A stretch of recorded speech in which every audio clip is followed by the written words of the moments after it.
গ্রেফতার বাংলাদেশের প্রথম সারির অভিনেত্রী নুসরাত ফারিয়া। বৈষম্য বিরোধী আন্দোলনে এক খুনের চেষ্টার অভিযোগ তার বিরুদ্ধে। থাইল্যান্ড যাওয়ার সময় ঢাকার হযরত শাহজালাল আন্তর্জাতিক বিমানবন্দর থেকে অভিনেত্রীকে আটক করে পুলিশ। আদালতে পেশ করা হলে এসআই বিল্লাল ভুইয়া অভিনেত্রীকে জেল হেফাজতে চেয়ে আবেদন করেন বলে জানিয়েছেন ভাটারা থানার এসআই জাকির হোসেন। পাল্টা অভিনেত্রীর পক্ষের আইনজীবী ফরহান মোহাম্মদ আরাফ ও মোর্শেদ আলম শাহিন তার জামিনের আবেদন করেন। তাদের দাবি ছিল নুসরাত 9 জুলাই বাংলাদেশ থেকে কানাডা যান, দেশে ফেরেন 14 আগস্ট। তিনি আন্দোলনের পক্ষে ছিলেন, এ বিষয়ে সোশ্যাল মিডিয়ায় পোস্টও করেছেন তিনি। যদিও সেদেশের রাষ্ট্রপক্ষে পাবলিক প্রসিকিউটর ওমর ফারুক ফারুকি অভিনেত্রীর জামিনের বিরোধিতা করেন।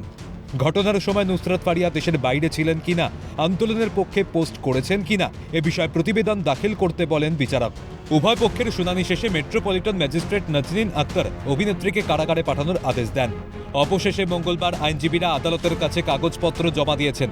ঢাকার চিফ মেট্রোপলিটন ম্যাজিস্ট্রেট আদালত মঙ্গলবার সকালে তার জামিন মঞ্জুর করে। Mujib the making of a nation বঙ্গবন্ধুর অটোবায়োগ্রাফিতে শেখ হাসিনার চরিত্রে অভিনয় করেছিলেন নুসরাত ফারিয়া। শুধু বাংলাদেশ নয়, এদেশের টলিউডেও অভিনয় করতে দেখা গিয়েছে তাকে। তাহলে কি কোটা বিরোধী আন্দোলনে যেভাবে দেশ ছেড়েছিল বাংলাদেশের প্রাক্তন প্রধানমন্ত্রী শেখ হাসিনা, ঠিক একইভাবে পালিয়ে বাঁচতে চেয়েছিলেন পর্দার শেখ হাসিনা? জানিয়ে শুরু চর্চা। ক্যালকাটা নিউজ।